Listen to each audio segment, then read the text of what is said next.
ఈరోజు ఏఐటీసీ ఆధ్వర్యంలో పత్రికా విలేకరుల సమావేశం ఏర్పాటు చేశాం. ఈ సమావేశానికి హాజరైన పత్రికా విలేకరులందరికీ మొన్న డైరెక్టర్ పా గారితో యూనియన్ నాయకత్వం కొన్ని విషయాల మీద మాట్లాడటం జరిగింది. ఆ విషయాలను వివరించడానికి యూనియన్ అధ్యక్షుడు అమ్మడి వాసిరెడ్డి సీతారామయ్య గారు వచ్చారు. ఈ సందర్భంగా సీతారామయ్య గారిని మాట్లాడవలసిందిగా కోరుతున్నాను.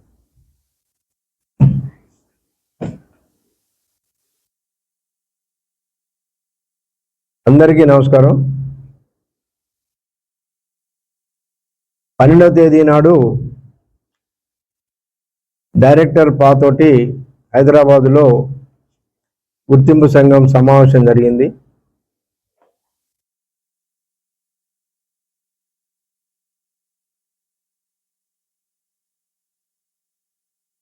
సింగరేణిలో అనేక సమస్యలు పెండింగ్ ఉన్నాయి. వాటి పరిష్కారం కొరకు మేము అన్ని కార్మిక సంఘాలను కలిసి సమ్మె నోటీస్ ఇచ్చి సమ్మెలోకి పోవాలని అనుకున్నాం. ఈ లోపున మేనేజ్మెంటు 12వ తారీఖు నాడు మీటింగ్ ఏర్పాటు చేశారు. ఆ మీటింగ్లో మేము మేనేజ్మెంట్కి స్పష్టంగా చెప్పాం, మీరు గనక ఈ సమస్యలు పరిష్కారం చేయకపోతే మేము అన్ని కార్మిక సంఘాలను కలుపుకొని సింగరేణిలో తప్పనిసరిగా సమ్మె చేస్తామని కూడా యాజమాన్యం దృష్టికి తీసుకుపోయాం. మేనేజ్మెంటు మేము చెప్పినటువంటి విషయాలపైన కొన్నిటిపైన పాజిటివ్గా స్పందించారు. కొన్ని తొందరలోనే స్ట్రక్చర్ సమావేశం ఏర్పాటు చేస్తాం. మేము పెట్టిన డిమాండ్లో ప్రధానంగా ఇంకోటి కూడా ఉంది. ఏంటంటే గత 6-7 నెలలుగా బలరాం గారు పోతనన్న అంటే దాదాపు పోయిన సంవత్సరం ఆగస్టు సెప్టెంబర్ నుంచి స్ట్రక్చర్డ్ సమావేశం అనేది జరగలేదు సిఎన్ఎండి తోటి. ఆ తర్వాత డైరెక్టర్ పాల్ కూడా దాదాపు 4-5 నెలలు అవుతుంది. ఆయన ఆ పీరియడ్ కూడా అయిపోయింది. మరి స్ట్రక్చర్డ్ సమావేశాలు జరపరు, సమస్యలు పరిష్కారం చేయడానికి మాట్లాడరు, కార్మికులలో తీవ్ర అసంతృప్తి ఉంది. కాబట్టి మేము అన్ని కార్మిక సంఘాలను కలుపుకొని సమ్మెలోకి పోవాలనే నిర్ణయం చేసామని చెప్పాం. దానిపైన స్పందించి కొన్ని సమస్యలు అప్పటికప్పుడే మేము పరిష్కారం చేస్తామని చెప్పిండ్రు. కొన్నేమో వచ్చే స్ట్రక్చర్ సమావేశంలో తొందరలో ఒక 10-15 రోజుల లోపలనే స్ట్రక్చర్ సమావేశం ఏర్పాటు చేస్తాం.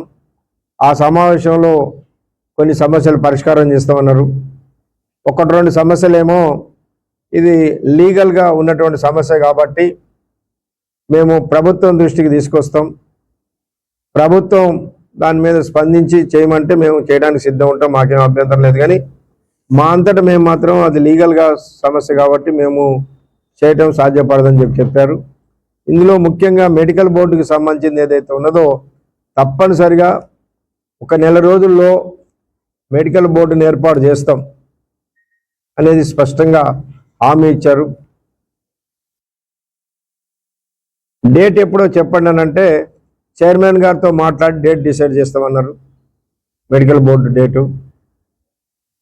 అట్లనే సింగరేణిలో కార్మికుల పిల్లలు అన్ఫిట్ అయ్యి కానీ చనిపోయి కానీ ఉద్యోగం కొరకు అప్లై చేస్తే వాళ్ళకి ఆఫీస్ ఆర్డర్లు ఇంకా ఇవ్వలేదు. కాకపోతే వాళ్ళని మెడికల్కి పంపించారు, మెడికల్ ఫిట్ అయ్యారు. 337 మంది ఉన్నారు పెండింగ్. వాళ్ళందరికీ కూడా తొందరలోనే మేము ఆర్డర్లు ఇచ్చేస్తాం అని చెప్పారు. కాబట్టి ప్రధానమైనటువంటి మెడికల్ బోర్డు, డిపెండెంట్ ఎంప్లాయ్మెంట్ ఏదైతే పెండింగ్ ఉన్నదో వీటిని తొందరలో పరిష్కారం చేస్తామని డైరెక్టర్ గారు హామీ ఇవ్వడం జరిగింది. అట్లనే మారుపేర్ల సమస్య ఏదైతే ఉందో ఇది లీగల్ సమస్య. మేము already director general of law అని పంపించాం. అక్కడి నుంచి మాకేం రాలేదు. ప్రభుత్వం దృష్టికి కూడా తీసుకుపోతాం. లీగల్ వాళ్ళు చేయమంటే మాకేం అభ్యంతరం లేదు. ఎందుకంటే కార్మికులు ఆ రోజుల్లో తెలుసో తెలియకనో ఏదో వేరే వేరే పేర్ల మీద ఎక్కారు. మాకు సానుభూతి ఉన్నది. కానీ మేము చేయాలంటే మాకు లీగల్ ప్రాబ్లం ఉంది కాబట్టి మేము గవర్నమెంట్ దృష్టికి తీసుకుపోతున్నాం. గవర్నమెంట్ పరిష్కారం చేయమంటే చేస్తామని అన్నారు. కాబట్టి మేము కూడా అనుకునేది ఏంటంటే యూనియన్గా తొందరలోనే గవర్నమెంట్ని కలిసి ఈ మారుపేర్ల సమస్య ఏదైతే ఉందో అది తొందరగా పరిష్కారం చేయమని చెప్పేసి అడుగుతాం. అట్లనే డిస్మిస్ కార్మికులది తప్పనిసరిగా తీసుకుంటామని అన్నారు. కాకపోతే ఆ విధి విధానాలు ఎన్ని మస్టర్లు ఉంటే తీసుకుంటారు, ఎన్ని సంవత్సరాలు చేసిన వాళ్ళు తీసుకుంటారు, ఇవన్నీ రేపు స్ట్రక్చర్ సమావేశంలో మాట్లాడతామని చెప్పారు. అదేవిధంగా సొంత ఇంటి పథకమును పెర్క్స్ పైన ఇన్కమ్ ట్యాక్స్ తప్పనిసరిగా పెర్క్స్ పైన ఇన్కమ్ ట్యాక్స్ పేమెంట్ చేయడానికి మేనేజ్మెంటు సుముఖంగా ఉంది. అట్లనే సొంత ఇంటి పథకాన్ని కూడా మేము కమిటీ చేసింది ఏదైతే ఉందో దానిలో మాట్లాడతాం. కొంచెం టైం పడుతుంది కానీ ఈ రెండు కూడా పరిష్కారం చేస్తామని చెప్పేసి చెప్పాడు. తర్వాత ఇంకా లోకల్కి సంబంధించినటువంటి ఇష్యూస్లో అండర్ గ్రౌండ్ అలవెన్స్ కట్ చేస్తున్నారు కార్మికులకి. ఇప్పుడు గతంలో మేము గుర్తింపు సంఘం ఉన్నప్పుడే ఒక అగ్రిమెంట్ జరిగింది. కార్మికుడికి కనుక ఏదన్నా నాకు చేత కావట్లేదు సర్ఫేస్ ఇవ్వండి అని అడిగితే అండర్ గ్రౌండ్ అలవెన్స్ కట్ చేస్తారు.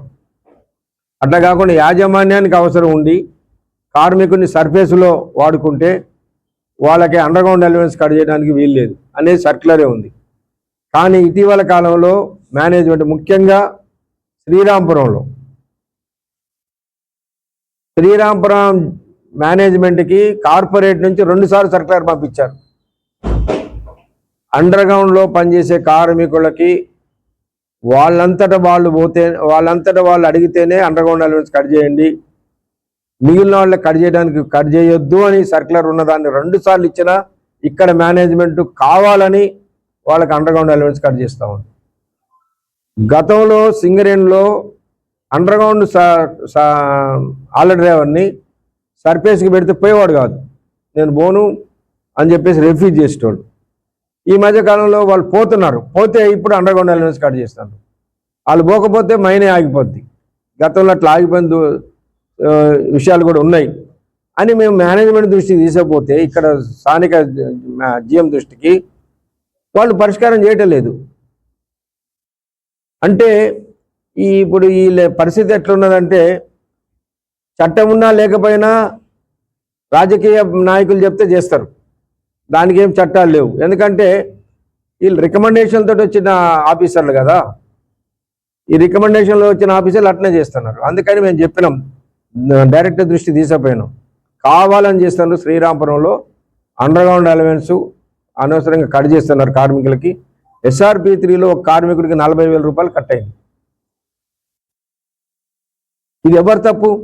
సర్క్యులర్ ఉంది, కార్పొరేట్ సర్క్యులర్ పంపిస్తారు, కానీ ఇక్కడ యాజమాన్యం కావాలని చెప్పేసి ఇది చేస్తూ ఉంది అని కూడా మేనేజ్మెంట్ దృష్టికి తీసుకుపోయినాం. సరే, దాన్ని వెంటనే ఎవరైతే జిఎంలకి లెటర్లు పంపించండి, ఎవరైతే కార్మికులు విల్లింగ్ అంటే సర్క్యులర్ ప్రకారం ఫాలో కమ్మనండి అని చెప్పేసి డైరెక్టరు జనరల్ మేనేజర్ పర్సనల్కి ఆదేశాలు ఇచ్చిండ్రు. అది కనుక ఇప్పుడు పరిష్కారం చేయకపోతే శ్రీరాంపురం జిఎం ఆఫీస్ దగ్గరే మేము ధర్నా చేస్తాం. ఇక్కడ శ్రీరాంపురంలోనే ఈ సమస్య ఉన్నది, సింగరేణిలో ఎక్కడా లేదు, ఇక్కడే జరుగుతుంది ముఖ్యంగా. అట్లనే జనరల్ ఇష్యూ హాస్పిటల్ బిల్లులు. సరే, ఇది ఒక శ్రీరాంపురం అని కాదు, త్రూఅవుట్ సింగరేణిలో హాస్పిటల్కి కార్మికులని కంపెనీ పంపిస్తుంది. పంపించిన తర్వాత ఆయనకి మళ్ళీ ఆయన జీతంలో నుంచి ఇప్పుడు ఆయనకు 2 లక్షలు 3 లక్షలు కడుతున్నారు, కానీ 20,000 30,000 10,000 5,000 ఎక్స్ట్రా ఏదో మన అగ్రిమెంట్లో వాడారంటే మీరు మాట్లాడుకోవాలి మేనేజ్మెంట్. అది మెడికల్ అటెండెన్స్ రూల్స్ దాదాపు నాకు తెలిసి సింగరేణిలో 40 సంవత్సరాల క్రితం తయారు చేశారు, ఇంతవరకు అవి మార్చకపోవడం వల్ల ఈ సమస్య వస్తుందని చెప్తే మెడికల్ అటెండెన్స్ రూల్స్ తొందరలోనే మారుస్తాం. మెడికల్ అటెండెన్స్ రూల్స్ని మార్చి ఇప్పుడున్న సమస్యల మీద వాటిని పరిష్కారం చేస్తాం. అది కనుక జరిగితే ఏమైందంటే ఈ రికవరీస్ రావు కార్మికులకు. అసలు రికవరీ ఎందుకు వచ్చిందో కూడా కార్మికుడికి తెలియదు, ఎంత అవుతుందో తెలియదు. ఆటోమేటిక్గా పేషీట్లో రికవరీ అయిపోద్ది కార్మికుడు. కాబట్టి దాన్ని చేయాలని చెప్తే దానికి కూడా వెంటనే మెడికల్ అటెండెన్స్ రూల్స్ మారుస్తాం. అవి అలాంటి పరిష్కారం చేస్తామని చెప్పిండు. తర్వాత ఇప్పుడు ఈ మధ్య కాలంలో ఆధార్ కార్డుకి లింకప్ ఆధార్ కార్డు ఇవ్వాలంటున్నారు అందరినీ. కొంతమంది కార్మికులు వివిధ కారణాల వల్ల ఆధార్ కార్డు ఇవ్వలేకపోతున్నారు. వాళ్ళకి ఆ హాస్పిటల్లో ట్రీట్మెంట్ ఇచ్చేస్తున్నారు. ఆ విషయం చెప్తే ఆయన ఏం చెప్పిండంటే ఆధార్ కార్డు అవసరం లేదు, సెల్ఫ్ డిక్లరేషన్ తీసుకోండి కావాలంటే. ఏమని? నా కొడుకు, నా కూతురు, నా ఇట్లా సెల్ఫ్ డిక్లరేషన్ తీసుకొని వాళ్ళకి ట్రీట్మెంట్ ఇవ్వండి, కానీ ఆధార్ కార్డు లేదనే వంకతోటి మీరు వాళ్ళ హాస్పిటల్లో వాళ్ళకి ఇబ్బంది పెట్టొద్దని చెప్పిండు. అట్లాంటి కార్మికులు ఎవరైనా ఉంటే మా దృష్టి తీసుకొచ్చినా మేము ఏమంటే అక్కడ చేపిస్తాం. తర్వాత ఓవర్మెన్ల ప్రమోషన్. గతంలో ఓవర్మెన్లకి జేఎంఈటీగా అపాయింట్ అయిన తర్వాత 2 సంవత్సరాలకే వాళ్ళకి ఆటోమేటిక్గా ఓవర్మెన్ వచ్చేది.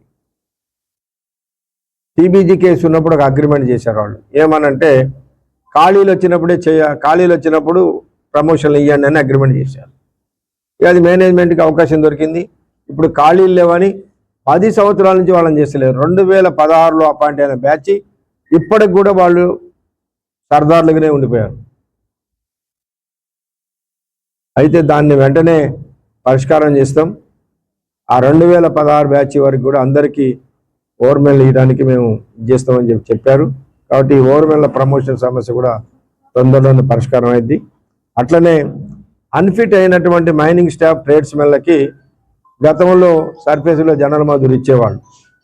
ఇది టీబీజీ కేసు ఉన్నప్పుడు 10 సంవత్సరాలు కూడా వాళ్ళకి సర్ఫేస్ జనరల్ మజూరీ ఇచ్చాం. అంతకుముందు 2009లో మేము గెలిచినప్పుడు ఒక అగ్రిమెంట్ చేసాం. వాళ్ళు మెడికల్ అన్ఫిట్ అయితే వాళ్ళకి సూటబుల్ జాబు సర్ఫేస్లో అదే ఇవ్వాలని అగ్రిమెంట్ చేశాం. సేమ్ జాబ్ ఇవ్వాలని చేశాం. అప్పుడు ఇచ్చారు. ఇక టీబీజీకి వచ్చిన ఈ 10 సంవత్సరాల కాలంలో వాళ్ళకి జనరల్ మజూరు ఇచ్చారు. మళ్ళీ మొన్న మేము స్ట్రక్చర్ మీటింగ్లో పెట్టి పోయిన సంవత్సరం ఒప్పించాం. ఒప్పించిన తర్వాత ఇప్పుడు ఏం చేశారంటే మెడికల్కి పంపించి మళ్ళీ మెడికల్లో ఈయన సర్దార్కి ఫిట్ కావట్లేదు, ఈయన ఓవర్మెన్కి ఫిట్ కావట్లేదు, ఈయన ఎలక్ట్రీషియన్కి ఫిట్ కావట్లేదు, సర్దార్కి ఫిట్ కావట్లేదని ఇస్తున్నారు. చెప్పాము ఆ విషయాన్ని. చెప్తే డైరెక్టర్ గారు చెప్పిండు అట్లా ఏం లేదు, ఎవ్వరు మెడికల్ అన్ఫిట్ అయినరో వాళ్ళందరికీ కూడా సేమ్ జాబ్ సర్ఫేస్లో ఇవ్వండి అని చెప్పేసి స్పష్టంగా ఆయన జనరల్ మేనేజర్ పర్సన్లకి చెప్పడం జరిగింది. కాబట్టి ఎవరైతే ఇప్పటివరకు మెడికల్ అన్ఫిట్ అయ్యి మళ్ళీ ఫిట్ కాలేదని జనరల్ మజూరుగానే ఉంటున్నారో వాళ్ళకి తొందరలోనే వాళ్ళ జాబులు వాళ్ళకి ఓవర్మెన్కి ఓవర్మెన్, సర్దార్కి సర్దార్, ఎలక్ట్రీషియన్కి ఎలక్ట్రీషియన్, ఫిట్టర్కి గీయడానికి యాజమాన్యం ఒప్పుకున్నది. అట్లనే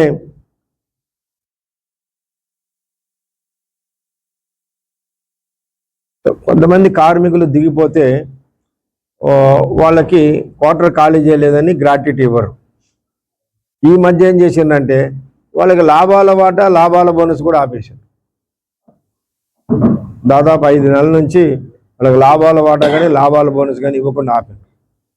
మేనేజ్మెంట్ అనేది ఏంటంటే మేము వీళ్ళ క్వార్టర్ ఖాళీ చేయలేదని చెప్పేసి గ్రాట్యుటీ ఆపితే ఈ సంవత్సరానికో 2 సంవత్సరాలకో క్వార్టర్ ఖాళీ చేసి మళ్ళీ గ్రాట్యుటీ వడ్డీతో సహా ఇవ్వాలని వాళ్ళు కోర్టుకు పోతున్నారు. దానివల్ల మేము లీగల్గా ఆ వడ్డీతో సహా ఇవ్వాల్సి వస్తుంది. అందుకనే ఇట్లా ఆపుతున్నాం అంటే మేము చెప్పినాం దానికి దీనికి సంబంధం లేదు, మీరు దాన్ని వెంటనే ఇవ్వండి అంటే ఆ గ్రాట్యుటీ ఇచ్చేస్తాం 20 లక్షలు అని. మరి 20 లక్షలు ఇచ్చేస్తావు కానీ ఈ 2000, 3000, 4000, 5000, 10,000, 20,000 దొరికే ఈ బోనస్ ఇవి ఎట్లా ఆపితే దీనివల్ల ఏంటంటే సరే ఎప్పట్లానే బోనస్ అను లాభాల వాటాది ఎవరైతే క్వార్టర్ ఖాళీ చేయలేని నెపంతో ఆపారో వాళ్ళందరికీ కూడా ఇచ్చేస్తారు.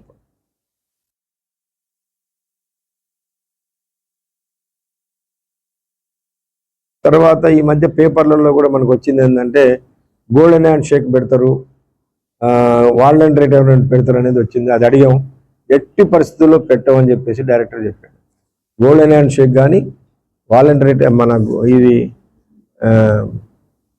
బీఆర్ఎస్ కానీ కార్మికులు తగ్గించడానికి పెట్టేటటువంటి మాత్రం పెట్టము అని చెప్పేసి చెప్పారు. తర్వాత మన దగ్గర కొంత సమస్య ఉన్నదంటే శ్రీరాంపురంలో కార్మికుడు సొంత ఇల్లు కట్టుకున్నాడు. ఆయన నేను నా క్వార్టర్లో ఉంటాను, నాకు ఈ క్వార్టర్ వద్దిగా నేను సొంత ఇంటికి వెళ్ళిపోతా తీసుకోండి అంటే తీసుకుంటలేరు. ఇది మేము మాట్లాడినాం, స్ట్రక్చర్ మీటింగ్లో ఒప్పుకున్నారు. ఒప్పుకొని కూడా దాన్ని పరిష్కారం చేయకపోతే నేను ఆయన దృష్టికి తీసుకపోతే లేదు, ఎవరైతే సొంత ఇల్లు కట్టుకొని నేను క్వార్టర్ నాకు అవసరం లేదని రాసిస్తారో వాళ్ళ క్వార్టర్ వెంటనే హ్యాండ్ ఓవర్ చేసుకోండి అని చెప్పేసి చెప్పారు. వాళ్ళ సమస్య కూడా పరిష్కారం అవుతుంది. అట్లనే ఈ మధ్యకాలంలో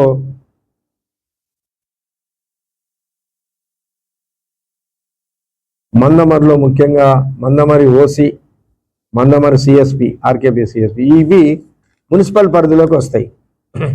మున్సిపల్ పరిధిలోకి వస్తే వాళ్ళకి 9% హెచ్ఆర్ఏ ఇవ్వాలి. కానీ మేనేజ్మెంట్ ఇంకా వాళ్ళకి 2% హెచ్ఆర్ఏ కడుతుంది. ఇది కూడా వెంటనే చేసేయమని చెప్పిండ్రు. వాళ్ళకు కూడా కేకేఓసి వాళ్ళకను మందమరి ఆర్కేపీ సిఎస్పి వాళ్ళకి హెచ్ఆర్ఏ 9% దొరుకుతుంది. జేఎంఈటీలో ఒక అగ్రిమెంట్ చేసాం మేము పోయిన సంవత్సరం. ఏంటంటే వాళ్ళు డిస్మిస్ అయ్యారు. అప్పుడు వాళ్ళందరినీ తీసుకోవాలని చేస్తే ఒప్పుకున్నారు. వాళ్ళకి సర్టిఫికేట్ లేవు కాబట్టి తీసేశారు. ఇప్పుడు సర్టిఫికేట్ తెచ్చుకుంటే వాళ్ళకి తీసుకుంటాం, సంవత్సరం లోపల వాళ్ళు సర్టిఫికేట్ తెచ్చుకోవాలనేది అగ్రిమెంట్.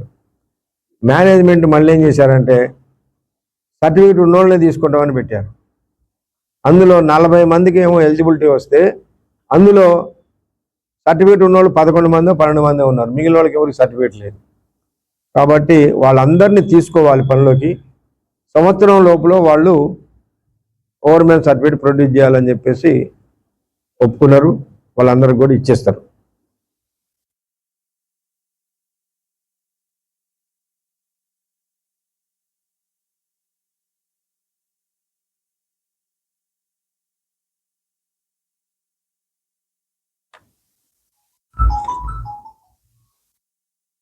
డిస్మిసల్ డిపెండెంట్ కేసులు కొన్ని పెండింగ్ ఉన్నాయి. 35 సంవత్సరాలు దాటిపోయిన తర్వాత వాళ్ళు ఏం చేశారంటే 35 అయిపోయిందని వేరే స్కూల్ సర్టిఫికేట్ తెచ్చిపెట్టారు. ఇప్పుడు వాళ్ళందరికీ కూడా ఉద్యోగాలు ఆగిపోయి ఉన్నాయి. ఇట్లా వాళ్ళ సమస్య కూడా పరిష్కారం చేస్తాం అన్న.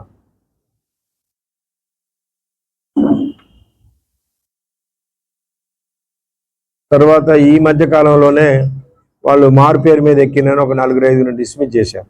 అంటే ఇప్పుడు కాదు, ఎన్వికే శ్రీనివాస్ డైరెక్టర్గా ఉన్నప్పుడు ఒక 3 చేశారు. ఆ తర్వాత ఒక 2 చేశారు. ఒక 5 అయ్యారు సింగరేణిలో డిస్మిస్. వాళ్ళందరికీ కూడా మళ్ళీ పరిష్కారం చేస్తామని చెప్పేసి చెప్పారు.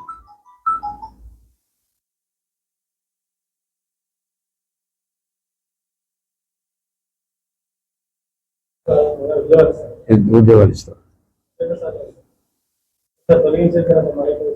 అంటే అసలు ఒకటేందంటే మనం నరసింహరావు గారు ఉన్నప్పుడు 2009లో దాని హిస్టరీ చెప్పినాం. 2009 కంటే ముందు ఇట్లనే మారు పేర్ల మీద పనిచేసిన వాళ్ళని డిస్మిస్ చేయడం చేశారు, మొదలుపెట్టారు. మొదలు పెడితే నరసింహరావు గారు ఉన్నప్పుడు చెప్పినాం ఏమనంటే, సార్ వీళ్ళు పనిచేయబట్ట 10-15 సంవత్సరాలు అవుతుంది. ఇప్పుడు వాళ్ళని డిస్మిస్ చేస్తే వాళ్ళు ఏం ఉద్యోగానికి పోతారు? పనికి ఎక్కేటప్పుడే నువ్వు మారు పేరు అదో ఆపుంటే వాడు ఇంకో పని చూసుకుంటాడు. ఇప్పుడు ఎట్లా ఇచ్చేస్తారంటే ఆయన అప్పటి నుంచి వాళ్ళు ఎవరిని డిస్మిస్ చేయొద్దు అన్నట్టు చేయలేక అప్పటి నుంచి చేయలే డిస్మిస్. ఎన్వికే శ్రీనివాస్ డైరెక్టర్ అయిన తర్వాత 3 చేసి పడేసాడు డిస్మిస్. అందులో మన శ్రీరాంపురం క్యాండిడేట్ కూడా ఒక అతను ఉన్నాడు, మల్లమరి క్యాండిడేట్ ఒక అతను, గోదావరి క్యాండిడేట్. ఈయన వచ్చిన తర్వాత కూడా 1-2 అయ్యారు. ఇదే మళ్ళీ ఆయన దృష్టికి తీసుకపోతే సరే అది కరెక్ట్ కాదు, సరే మాకు కూడా తెలిసింది, ఇప్పుడు చెయ్యము, ఇట్లా వేరే పేర్ల మీద పనిచేసిన వాళ్ళని డిస్మిస్ చేయం, కానీ ఇంకేదన్నా లెసర్ పనిష్మెంట్ ఏదన్నా ఒక ఇంక్రిమెంట్ అది ఏదో కట్ చేశారు కదా ఆ మధ్యకాలం, అట్లాంటిదే చూస్తాం, కానీ డిస్మిస్లు అనే క్యాపిటల్ పనిష్మెంట్ అయితే చేయమని చెప్పారు. ప్రజెంట్ పనిచేసారు అది వాళ్ళది. అంటే ఈ 5 డిస్మిస్ అయిన వాళ్ళది మాత్రం రివ్యూ చేస్తామన్నారు. తీసుకోవడానికి సాధ్యమైంది. ఆబ్సెంటిజంలో డిస్మిస్ అయినా కానీ డైరెక్టర్ 45 రోజుల్లో పెట్టుకుంటే రివ్యూ చేసి తీసుకునే ఇది కూడా ఏంటంటే ఇది కూడా లేదు కొంతమంది పేర్లు అవే కాదు వినండి, పేర్లు మంచిగానే ఉంది. వీరభద్రయ్య పేరు వీళ్ళ మామని పని ఎక్కిండి, బిడ్డ ఇంటి పేరు కూడా చేంజ్ కాల. వాళ్ళ ఇప్పుడు ఈ 5 ఇంటి